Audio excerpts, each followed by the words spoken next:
Hi, everyone. Well, earlier in the year, I did this Facebook experiment where I had asked everyone on my Facebook list to send me the name of someone on their friend Facebook list that I didn't know, but who they thought I should know and why. And I also added a second part to it. I wanted people to share an extraordinary event with me that they had either been a part of directly or witnessed with their own eyes.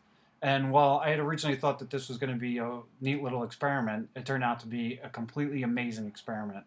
I was well impressed with the openness and honesty that people shared. And I was really surprised to see that. But I was also really grateful. And I wanted to take an opportunity to share some of those answers with you. As far as the extraordinary people in our lives go, many times people had mentioned their husband or wife, and I think for very good reason. These are the people that we care about the most in life. They're the people who care about us the most. Um, and it's a really genuine feeling that we get from these folks, which is why, I think people wanted me to know that person because of how genuine and how caring and how loving they are. And I totally agree with that. I would want everyone to know my wife. She has to be, or at least in my opinion, the greatest person on the planet. She is the kindest person I've ever met in my life, and she has the patience of a saint. Because let's face it, she has to deal with me on a regular basis. But she's definitely one person on my list that I would want everybody to know. Some answers were, family members. There was one woman whose brother had served 3 tours in Iraq, and she was proud of that and wanted me to know him, and I would be proud to know him. One of my favorite answers, though, came from one guy who had described his daughter as being the definition of sweetness, and I thought that was the cutest thing in the world. Um, I love to hear parents talk about their kids that way, but this was a father talking about his daughter, and I thought that was extra special because, it was daddy's little girl, but it was really neat. As far as the extraordinary events go, I got to tell you, I had no idea some of these things that people have been through. One person had seen another person be ejected from a car during a car accident. One of my friends also had saved 2 people using CPR on 2 different occasions. I was blown away by that. I had no idea. I've known this girl for 18, 20 years. Um, Other extraordinary events that people had been a part of was there's one woman who had suffered from postpartum depression after she had her first child and how she struggled through that. As you can imagine as well, I've known a lot of extraordinary people through transplant. Some of my best friends are now transplant recipients, and I've met several people who say that that was the most extraordinary event that they'd ever been a part of. But the one extraordinary event that really stood out, and for good reason, was also the most heartbreaking.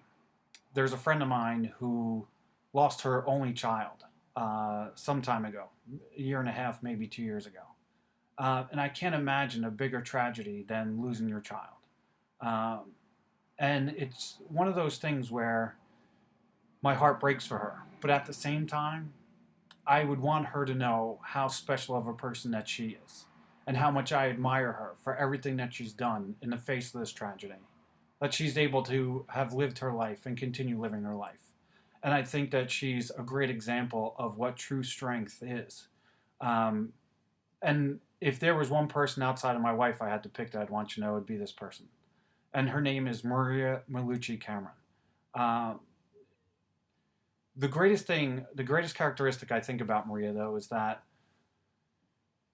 she's incredibly strong and doesn't know how strong she really is.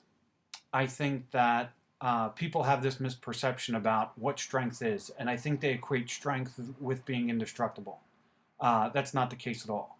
Um, I think that being strong is being vulnerable, just like the rest of us, to whatever life and whatever life's challenges may await us. But it's how we deal with those challenges, and I think Maria has dealt with that challenge exceptionally well. If there's one message I could say to Maria is that all your friends are there for you, Maria. All your family is there for you. We're so proud of you and your husband for everything that you've done. And I know that your daughter will be proud of you. You're a great, great person, and I think everybody should get to know you. However, we're in the holiday season now, and I just want to take an opportunity to end by saying, have a great, great holiday season, everybody. While you're on Facebook and doing all kinds of fun stuff and sharing pictures or stories about Dancing with the Stars, or, whatever else that we find that's fun on Facebook. I want everybody to know that your friends are there and they're really true friends. They have some amazing stories. And I'm glad that I took the time to get to hear those stories again, or in some cases for the first time, because it gave me a much deeper appreciation for everyone on my friends list, to the ones that I talk to every day and the ones that I haven't talked to in 20 years. Um, it's truly an amazing list of people. So, for me, to you, and to your families, I'd like to say happy holidays, Merry Christmas, and Happy New Year. Best wishes to everyone in 2011. Take care.